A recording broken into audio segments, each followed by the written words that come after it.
لله نحمده ونستعينه ونستغفره ونعوذ بالله من شرور أنفسنا ومن سيئات أعمالنا من يهده الله فلا مضل له ومن يضلل فلا هادي له وأشهد أن لا إله إلا الله وحده لا شريك له وأشهد أن محمدًا عبده ورسوله يا أيها الذين آمنوا اتقوا الله حق تقاته ولا تموتن إلا وأنتم مسلمون يا أيها الناس اتقوا ربكم الذي خلقكم من نفس واحدة وخلق منها زوجها وبث منهما رجالا كثيرا ونساء واتقوا الله الذي تساءلون به والأرحام إن الله كان عليكم رقيبا يا أيها الذين آمنوا اتقوا الله وقولوا قولا سديدا يصلح لكم أعمالكم ويغفر لكم ذنوبكم ومن يطع الله ورسوله فقد فاز فوزا عظيما اللهم صل على محمد وعلى آل محمد كما صليت على إبراهيم وعلى آل إبراهيم إنك حميد مجيد اللهم بارك على محمد وعلى آل محمد كما باركت على إبراهيم وعلى آل إبراهيم إنك حميد مجيد أما بعد فيا أيها الناس إن خير الحديث كتاب الله وخير الهدي هدي محمد صلى الله عليه وسلم وشر الأمور محدثاتها وكل محدثة بدعة وكل بدعة ضلالة وكل ضلالة في النار اعوذ باللہ السمیع العلیم من الشیطان الرجیم فصل لربک وانحر اللہ اکبر لا الہ الا اللہ واللہ اکبر وللہ الحمد اللہ اکبر لا الہ الا اللہ واللہ اکبر وللہ الحمد اللہ اکبر کبیرا والحمد للہ کثیرا وسبحان اللہ بکرۃ واسیلا۔ معزز بھائیوں، بزرگوں اور عزیزوں، الحمدللہ آج عید الاضحیٰ کا مبارک دن ہے اور اللہ رب العزت نے مسلمانوں کو خوشی کے دو دن جو عطا کیے ہیں ان میں سے ایک دن عید الاضحیٰ کا بھی ہے۔ اللہ رب العزت اس عید سعید کو ہمارے لیے، امت مسلمہ کے لیے خیر و برکت اور خوشی کا ذریعہ بنائے۔ عید الاضحیٰ، اس کو عید قربان بھی کہتے ہیں۔ اس موقع پر مسلمان اللہ کی راہ میں اپنی استطاعت کے مطابق جانور ذبح کرتے ہیں اور سیدنا حضرت ابراہیم علیہ السلام اور سیدنا حضرت محمد الرسول اللہ صلی اللہ علیہ وسلم کی سنت کا احیاء کرتے ہیں۔ قربانی کی تاریخ سیدنا حضرت ابراہیم علیہ السلام سے شروع ہوتی ہے۔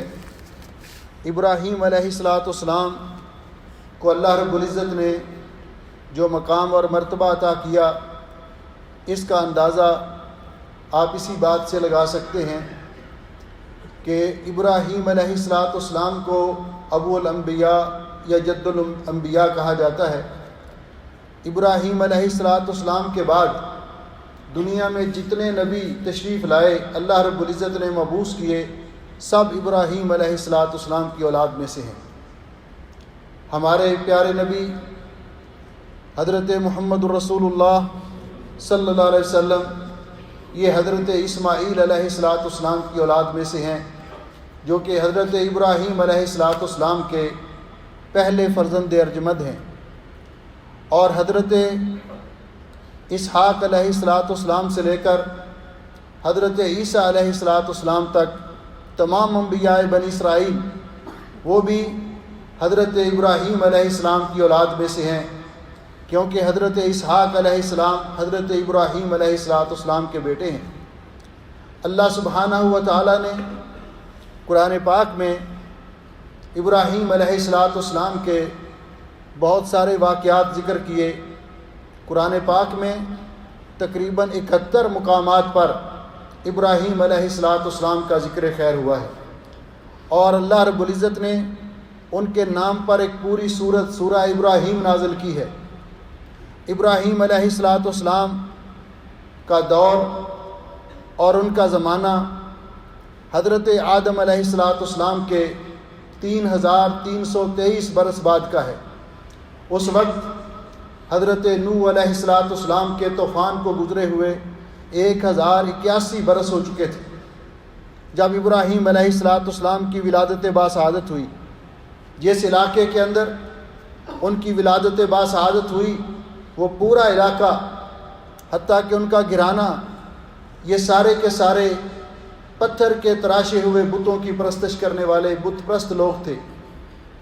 اللہ سبحانہ و تعالیٰ نے اس علاقے میں ان لوگوں کی، ان کی قوم کے اور ان کے گھر والوں کے احوال بھی ذکر کیے۔ اور یہ علاقہ کون سا تھا؟ سیرت نگاروں نے اور تاریخ کی کتابوں کے اندر یہ موجود ہے کہ ابراہیم علیہ السلام ملک عراق کا شہر بابل کے قریب ایک بستی اس کے اندر پیدا ہوئے۔ جو ہی آنکھ کھولی، اس ماحول کو دیکھا تو اللہ رب العزت فرماتے ہیں ہم نے پہلے سے ہی ابراہیم علیہ السلام کو رشد و ہدایت عطا کی تھی۔ اپنی قوم کو سمجھایا، اپنے گھر والوں کو سمجھایا۔ وہ لوگ دلائل سن کر سمجھنے کی سمجھنے کی بجائے آپ کی دعوت کو ماننے کی بجائے اس قدر مخالفت پہ اتر آئے کہ انہوں نے یہ فیصلہ کیا کہ ابراہیم ہمارے بتوں کی مخالفت کرتے ہیں، ہمارے معبودوں کی مخالفت کرتے ہیں، لہٰذا ان کو راستے سے ہٹایا جائے۔ اس مقصد کے لیے انہوں نے ایک بہت بڑی چیخا جلائی، آگ جلائی، جس میں حضرت ابراہیم علیہ السلام کو انہوں نے پھینکا تاکہ یہ آگ میں جل جائیں گے اور یہ ہمارے معبودوں کی مخالفت کا سلسلہ ختم ہو جائے گا۔ لیکن اللہ رب العزت نے اس موقع پر یہ ثابت کیا کہ اگر پوری کائنات کسی کو مارنے پر آ جائے اور اللہ بچانا چاہے تو کوئی کسی کا بال بھی بیکا نہیں کر سکتا۔ جب انہوں نے ابراہیم علیہ السلام کو اس آگ میں ڈالا تو ابراہیم علیہ السلام نے اس وقت جو الفاظ کہے، حضرت ابن عباس رضی اللہ تعالیٰ عنہ فرماتے ہیں کہ یہ کلمات ابراہیم علیہ السلام نے اس وقت کہے تھے جب ان کو آگ میں ڈالا جا رہا تھا، حسبی اللہ و نعم الوکیل، مجھے اللہ کافی ہے اور وہ سب سے بہتر کارساز ہے۔ اللہ رب العزت نے اس قدر ان کی حفاظت کی اور ان کو بچایا کہ آگ جو بہت لمبی چوڑی آگ جلائی گئی تھی، اللہ فرماتے ہیں جب انہوں نے ابراہیم علیہ السلام کو آگ میں ڈالا تو ہم نے کہا قلنا یا نار کونی بردن و سلاما علی ابراہیم، اے آگ ابراہیم پر ٹھنڈی اور سلامتی والی ہو جا۔ اللہ رب العزت نے ابراہیم علیہ السلام کو وہاں سے بچایا اور وہاں سے پھر انہوں نے اللہ کی خاطر ہجرت کی اور اللہ کی بارگاہ میں عرض کی انی ذاہب الی ربی سیہدین، میں اپنے رب کی راہ میں نکل رہا ہوں، میرا رب مجھے ہدایت دے گا، مجھے توفیق عطا فرمائے گا، میری رہنمائی کرے گا۔ اور ساتھ اللہ رب العزت کی بارگاہ میں دعا کی رب ہب لی من الصالحین، اے اللہ مجھے نیک بیٹا عطا فرما۔ تو اللہ رب العزت نے یہاں سے جب نکلے ملک فلسطین چلے گئے، وہاں سے مصر گئے، مصر سے واپس آئے تو اللہ رب العزت نے پہلے فرزند ارجمند سیدنا حضرت اسماعیل علیہ السلام عطا کیے۔ اس وقت ابراہیم علیہ السلام کی عمر مبارک 86 برس تھی۔ 86 سال کی عمر میں اللہ رب العزت نے بیٹا عطا کیا، اور بیٹا بھی اکلوتا ہے اور کوئی اولاد بھی نہیں، بیٹا ابھی ماں کا دودھ پی رہا ہے تو اللہ رب العزت کی طرف سے حکم آیا کہ اس ماں اور بیٹے کو فلاں جگہ پہ چھوڑ آؤ جہاں آج بیت اللہ شریف موجود ہے۔ وہاں انہوں نے ان کو چھوڑا۔ وہاں پہ معروف واقعہ ہے کہ جو ان کو راشن دیا تھا ساتھ کچھ کھجوریں یا ستو اور پانی وہ ختم ہو گیا، تو اماں ہاجرہ سیدنا اسماعیل علیہ السلام کی والدہ ماجدہ رضی اللہ تعالیٰ عنہ، انہوں نے کوہ صفا پہ، کبھی مروہ پہ یہاں 7 چکر لگائے۔ اللہ رب العزت کو ان کی یہ ادا اتنی پسند آ گئی کہ اللہ رب العزت نے اس سعی کو حج اور عمرے کا رکن بنا دیا۔ پھر انہوں نے آواز سنی، بیٹے کے پاس پہنچے تو وہاں دیکھا کہ جبریل امین کھڑے ہیں۔ انہوں نے زمین پہ اپنا پر مارا تو وہاں سے پانی کا چشمہ ابلنے لگا۔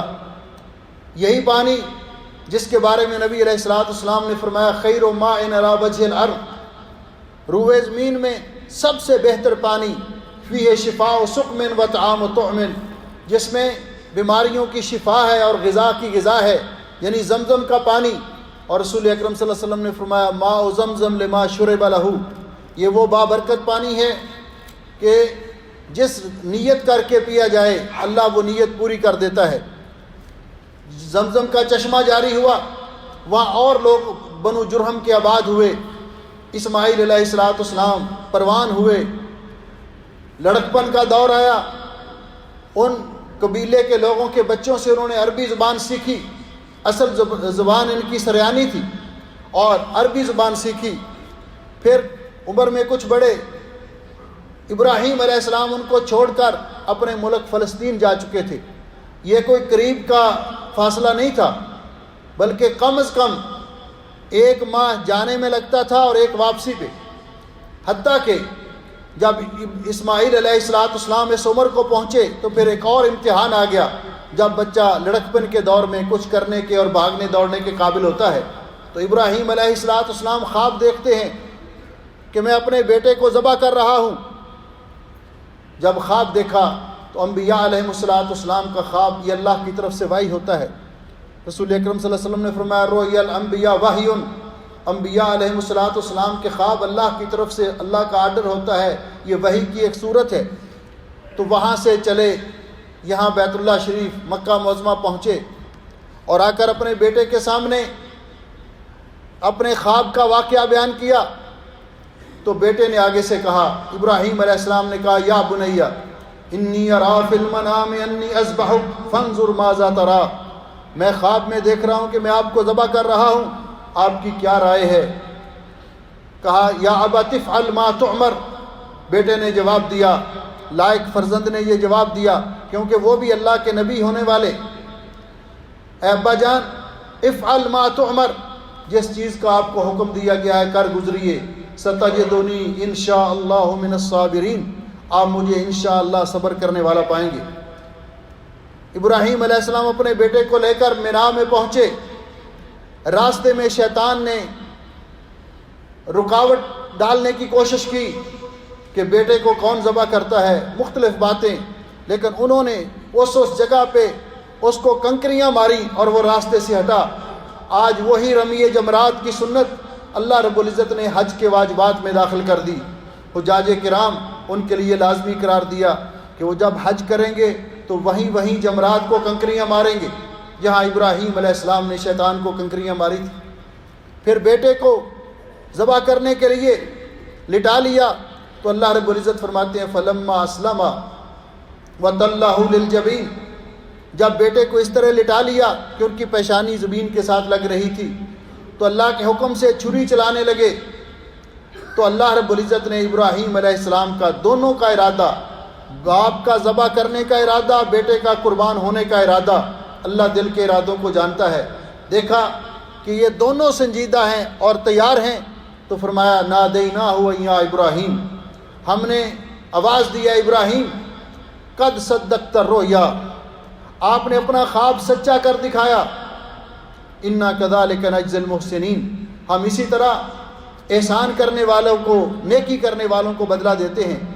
وفدیناہ بذبح عظیم، اللہ تعالیٰ نے اس کے بدلے میں ایک ذبح عظیم، ایک مینڈا بھیجا جو قربان کروا دیا حضرت، اور اسماعیل علیہ السلام کو اللہ رب العزت نے بچا دیا۔ اور یہ اس وقت سے سنت چلی آ رہی ہے۔ پیارے نبی حضرت محمد رسول اللہ صلی اللہ علیہ وسلم ہر سال قربانی کیا کرتے تھے، اور یہ واقعہ ہمیں درس دیتا ہے کہ ابراہیم علیہ السلام پر کتنے بڑے بڑے امتحان آئے، لیکن اللہ رب العزت نے فرمایا وَإِذِ ابْتَلَىٰ إِبْرَاهِيمَ رَبُّهُ بِكَلِمَاتٍ فَأَتَمَّهُنَّ قَالَ إِنِّي جَاعِلُكَ لِلنَّاسِ إِمَامًا۔ ہر امتحان میں کامیاب نکلے اور اللہ رب العزت نے ان کو لوگوں کی امامت عطا کی، ابو الانبیاء قرار پائے۔ ابراہیم علیہ السلام کے ساتھ آج بہت ساری ان کی قربانیوں کی وجہ سے ان کے نشانات ہمیں نظر آ رہے ہیں۔ بیت اللہ شریف کو بھی انہوں نے تعمیر کیا۔ مقام ابراہیم مسجد حرام کے اندر وہ بھی انہی کی نشانی ہے جس پہ کھڑے ہو کر انہوں نے بیت اللہ شریف کو تعمیر کیا تھا۔ صفا مروہ میں سعی اسی خاندان کی نشانی ہے۔ بیر زمزم، زمزم کا کنواں اسی خاندان کی نشانی ہے۔ رمی جمرات اسی خاندان کی نشانی ہے۔ اور ابراہیم علیہ السلام کا ہماری اس امت کے ساتھ جتنا تعلق ہے، اللہ رب العزت نے فرمایا کہ ابراہیم علیہ السلام کے سب سے قریب وہ لوگ ہیں جنہوں نے ان کی پیروی کی اور اتباع کی، وَهَذَا النبی، اور یہ نبی۔ اور نبی پاک صلی اللہ علیہ وسلم فرمایا کرتے تھے جب میں معراج پر گیا 7ویں آسمان پر، اللہ سبحانہ و تعالیٰ نے میری ملاقات ابراہیم علیہ السلام کے ساتھ کروائی۔ میں نے دیکھا کہ ان کی شکل میرے ساتھ ملتی جلتی تھی۔ آپ فرمایا کرتے تھے کہ ابراہیم علیہ السلام میرے باپ ہیں۔ جب اللہ تعالیٰ نے رسول اکرم صلی اللہ علیہ وسلم کو بیٹا عطا کیا، سیدنا ابراہیم علیہ السلام کے نام پر آپ نے اپنے اس بیٹے کا نام رکھا، اور آپ نے فرمایا اللہ تعالیٰ نے رات کو ہمیں بیٹا عطا کیا ہے اور میں نے اپنے باپ ابراہیم علیہ السلام کے نام پر اس کا نام ابراہیم رکھا ہے۔ ابراہیم علیہ السلام نے 75 برس عمر پائی۔ ختنے کی سنت کی ابتدا بھی انہی سے ہوئی۔ ابراہیم علیہ السلام کی یہ قربانی، اس کو اللہ رب العزت نے اتنا پسند کیا اور قبول کیا اور قبول عام عطا کیا کہ قیامت تک آنے والے مسلمانوں کے لیے اس کو سنت قرار دیا۔ اور آج مسلمان اپنی قربانیاں کریں گے، جانور ذبح کریں گے، لیکن اس کے اندر یہ بات ضروری خیال رکھنا چاہیے کہ قربانی ہم کریں تو اللہ کی رضا کے لیے، نمود و نمائش کے لیے نہیں، دکھاوے کے لیے نہیں۔ اور قربانی کرنے کا طریقہ، اونٹ کو نہر کیا جائے گا، اس کا ایک گھٹنا باندھ کر اس کو کھڑا کیا جائے گا اور اس کے حلق کے اندر تکبیر پڑھ کے نیزہ یا چھری ماری جائے گی اور خون نکل جائے گا اور وہ گر پڑے گا۔ باقی جانوروں کو ذبح کیا جائے گا، ان کو قبلہ رخ لٹا کر چھری کو اچھی طرح تیز کر کے بسم اللہ، پہلے یہ دعا اللہم تقبل منی ومن اہلی، یا جس کی طرف سے بھی آپ قربانی کر رہے ہیں اس کا نام لے کر بسم اللہ واللہ اکبر ان جانوروں کو ذبح کیا جائے گا۔ قربانی کے جانور کو آج کے دن، عید کے دن ذبح کرنا یہ افضل ہے، وگرنہ قربانی کے 4 دن ہیں، یوم النحر آج کا دن، وثلاثۃ ایام بعدہ، اور 3 دن ایام تشریق کے 11، 12 اور 13 کے غروب آفتاب تک قربانی کے جانور ذبح کیے جا سکتے ہیں۔ قربانی کے جانور کی کوئی چیز بھی بیچ کر اپنے استعمال میں لانا جائز نہیں۔ قربانی کے گوشت سے قصاب کو اجرت دینا بھی جائز نہیں۔ قربانی کے گوشت کو مستحب ہے کہ 3 حصوں میں تقسیم کیا جائے، ایک حصہ آپ اپنے لیے رکھ لیں، ایک حصہ اپنے عزیز و اقارب میں تقسیم کر دیں، اور ایک حصہ فقراء اور مساکین کے اندر تقسیم کر دیں۔ یہ قربانی کا دن، یہ مبارک دن، عید کا دن، خوشی کا دن، اس دن اپنے عزیز و اقارب، اپنے لواحقین، ان میں خوشیاں بانٹیں، ناراضگیاں ہیں تو دور کریں، آپس میں پیار و محبت کے ساتھ ایک دوسرے کے ساتھ پیش آئیں۔ اللہ اکبر، اللہ اکبر، لا الہ الا اللہ، واللہ اکبر، اللہ اکبر وللہ الحمد، اللہ اکبر، اللہ اکبر، لا الہ الا اللہ، واللہ اکبر، اللہ اکبر وللہ الحمد۔ محترم بھائیوں، آج کا دن اور اس کے بعد آنے والے ایام تشریق یہ بڑے اہم دن ہیں۔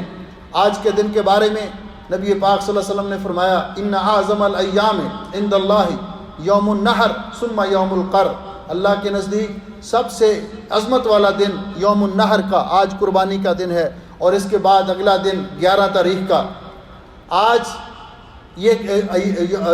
آج کے دن یوم النحر کو قربانی کرنا باقی 3 دنوں کی نسبت افضل ہے، لیکن باقی 3 دنوں کے اندر بھی قربانی کرنا جائز ہے۔ اگر پہلے دن جانور میسر نہیں آیا، دوسرے دن کر لیں، دوسرے دن نہیں، تیسرے دن کر لیں، تیسرے دن نہیں، چوتھے دن کر لیں۔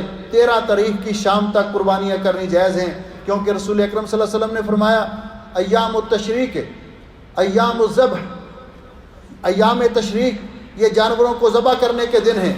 اسی طرح یہ ایام تشریق ان کے اندر تکبیرات کہتے رہنا چاہیے. اللہ رب العزت نے فرمایا وَاذْكُرُوا اللَّهَ فِي أَيَّامٍ مَّعْدُودَاتٍ. حضرت عبداللہ ابن عمر رضی اللہ تعالیٰ عنہ فرماتے ہیں کہ ایام معدودات سے مراد ایام تشریق ہیں. یہ تکبیرات اٹھتے بیٹھتے چلتے پھرتے نمازوں کے بعد اللہ اکبر لا الہ الا اللہ واللہ اکبر وللہ الحمد، اللہ اکبر لا الہ الا اللہ واللہ اکبر وللہ الحمد، اللہ اکبر کبیرہ والحمد للہ کثیرہ وسبحان اللہ بکرۃ وعصیلا، سبحان اللہ والحمد للہ ولا الہ الا اللہ واللہ اکبر. کیونکہ رسول اکرم صلی اللہ علیہ وسلم نے فرمایا ایام التشریق ایام اکل و شرب و ذکر اللہ، یہ کھانے پینے کے اور اللہ کو یاد کرنے کے دن ہیں. اس لیے ان دنوں کے اندر نفلی روزے رکھنے منع ہیں، سوائے ان لوگوں کے جو حج کے لیے گئے ہیں اور ان کے پاس قربانی نہیں، تو وہ 3 روزے ان کو وہاں پہ رکھنے پڑیں گے قربانی کے بدل، اور 7 روزے واپس آ کر رکھیں گے تو وہاں پہ وہ روزے رکھ سکتے ہیں. باقی لوگوں کے لیے نفلی روزے ایام تشریق میں رکھنے منع ہیں، کیونکہ نبی علیہ السلام نے فرمایا کہ یہ کھانے پینے کے اور اللہ کو یاد کرنے کے دن ہیں. ان دنوں میں اللہ کا ذکر الہی زیادہ، اللہ تعالیٰ سے دعائیں کریں اور تکبیرات کا اہتمام کریں. اللہ اکبر لا الہ الا اللہ واللہ اکبر وللہ الحمد. آپ عید پڑھ کے واپسی کا راستہ بدل کر جائیں. جس راستے سے آپ آئے ہیں اس راستے کو چھوڑ کر دوسرا راستہ اختیار کریں، کیونکہ رسول اکرم صلی اللہ علیہ وسلم کی یہ سنت مبارکہ ہے. حضرت جابر رضی اللہ تعالیٰ عنہ بیان فرماتے ہیں اذا کہ کانا رسول اللہ صلی اللہ علیہ وسلم اذا کانا یوم العید خالف الطریق، صحیح بخاری کی روایت ہے کہ جب عید کا دن ہوتا تو نبی علیہ السلام راستہ بدل کے جاتے، دوسرے راستے سے جاتے، جس راستے سے آئے تھے اس راستے سے نہ جاتے. اسی طرح صحابہ اکرام رضوان اللہ علیہم اجمعین کے اندر یہ سنت بھی رائج رہی ہے کہ وہ عید نماز سے فارغ ہونے کے بعد ایک دوسرے کو عید مبارک کہتے، تقبل اللہ منا ومنکم، اللہ تعالیٰ مجھ سے بھی اور آپ سے بھی قبول کرے، یا تقبل اللہ منا ومنکم صالح الاعمال، یا اپنی زبان میں عید مبارک، تو عید مبارک کہنا بھی یہ مسنون ہے، اپنی زبان میں بھی کہہ سکتے ہیں. اس لیے میں آپ تمام بھائیوں کو، عزیزوں کو اور بزرگوں کو اس موقع پر عید مبارک کہتا ہوں. تقبل اللہ منا ومنکم، اللہ اکبر لا الہ الا اللہ واللہ اکبر وللہ الحمد. الحمد للہ رب العالمین الرحمن الرحیم مالک یوم الدین. یا رب لک الحمد کما ینبغی لجلال وجہک ولعظیم سلطانک. یا رب لک الحمد ملء السماوات وملء الارض وملء ما بینہما وملء ما شئت من شیء بعد. اللہم صلی علی محمد وعلی آل محمد کما صلیت علی ابراہیم وعلی آل ابراہیم انک حمید مجید. اللہم بارک علی محمد وعلی آل محمد کما بارکت علی ابراہیم وعلی آل ابراہیم انک حمید مجید. ربنا ظلمنا انفسنا وان لم تغفر لنا وترحمنا لنكونن من الخاسرین. اللہم انک عفو تحب العفو فاعف عنا. اللہم انک عفو تحب العفو فاعف عنا. اے اللہ، جس طرح تو نے اپنے فضل و رحمت سے ہمیں یہ عید کا موقع عطا فرمایا ہے، اللہ اس عید کو ہمارے لیے حقیقی خوشیوں کا ذریعہ بنا، پوری امت مسلمہ کے لیے خیر و برکت کا ذریعہ بنا. اے اللہ، آج جو مسلمان تیری بارگاہ میں قربانیاں پیش کریں گے، اللہ تو سب کو اخلاص نصیب فرما اور سب کی قربانیاں قبول فرما، سب کو اس کا بہترین اجر و ثواب عطا فرما. الہ العالمین، تو ہمارے اعمال کو ہم سے زیادہ جاننے والا ہے. ہم تیری بارگاہ میں التجا کرتے ہیں، اللہم مغفرتک اوسع من ذنوبنا ورحمتک ارجع عندنا من اعمالنا. اے اللہ، ہمارے گناہوں کی طرف نہ دیکھ، اپنی رحمت کی وسعت کی طرف دیکھ، اپنے فضل و رحمت سے ہمیں معاف کر دے. اے اللہ، ہمارے گناہوں کو معاف کر دے، ہمارے عیبوں پہ پردے ڈال دے. اے اللہ، اپنے فضل و رحمت سے ہمارے گناہوں کو معاف کر دے، ہمیں ہمارے عیبوں پہ پردے ڈال دے. اللہ، جب تک دنیا میں زندہ رکھ، ایمان، صحت اور عمل صالح اور عزت کے ساتھ زندگی عطا فرما. آخری وقت آئے تو ہماری موت بھی عزت والی ہو اور ہمارا خاتمہ ایمان پہ فرمانا. الہ العالمین، اپنے فضل و رحمت سے جس طرح تو نے ہمیں عید کا یہ موقع نصیب فرمایا ہے، زندگی میں بار بار ایسے مواقع نصیب فرما۔ اللہ ہمارے وہ خوش نصیب سعادت مند بہن بھائی جن کو اس سال حج کی سعادت نصیب ہوئی ہے، اللہ تو ان کا حج قبول فرما، اللہ تو ان کا حج قبول فرما اور ان کو گناہوں سے پاک صاف کر کے واپس اپنے گھروں میں خیر و عافیت سے لوٹا۔ اے اللہ ہمیں بھی زندگی میں اپنے گھر کی زیارت کا حج اور عمرہ کرنے کے موقع نصیب فرما۔ اے اللہ ہم کو بھی زندگی میں بار بار حج اور عمرے کے موقع نصیب فرما۔ الہ العالمین جتنے مسلمان بیمار ہیں سب کو شفاء کاملہ عطا فرما۔ اے اللہ بیمار مسلمانوں کو شفاء کاملہ عطا فرما، جتنے مسلمان پریشان ہیں سب کی پریشانیاں دور فرما۔ اے اللہ پریشان مسلمانوں کی پریشانیاں دور فرما۔ الہ العالمین اپنے فضل و رحمت سے تو ہمارے حال پہ رحم فرما۔ اللہ جو آپس میں جن کے دل دور ہیں ان کے دلوں میں الفت اور محبت پیدا فرما۔ اے اللہ دنیا میں جہاں کہیں مسلمان آباد ہیں سب کو امن و سکون اور تحفظ نصیب فرما۔ اللہ مظلوم مسلمانوں کی مدد فرما، ظالموں کو صفحہ ہستی سے مٹا۔ اے اللہ اسلام کو غلبہ نصیب فرما، کفر کو صفحہ ہستی سے مٹا۔ اے اللہ اس ملک کی بھی اور تمام بلاد اسلامیہ کی حفاظت فرما۔ اے اللہ ہمارے والدین کے حال پہ رحم فرما، ان میں جو زندہ ہیں ان کو صحت و عافیت عطا فرما، جو فوت ہو گئے ان کی مغفرت فرما اور ان کو جنت الفردوس میں اعلیٰ مقام عطا فرما۔ اے اللہ اولاد تیری بہت بڑی نعمت ہے، جس طرح تو نے ہمیں اولاد کی نعمت سے نوازا ہے۔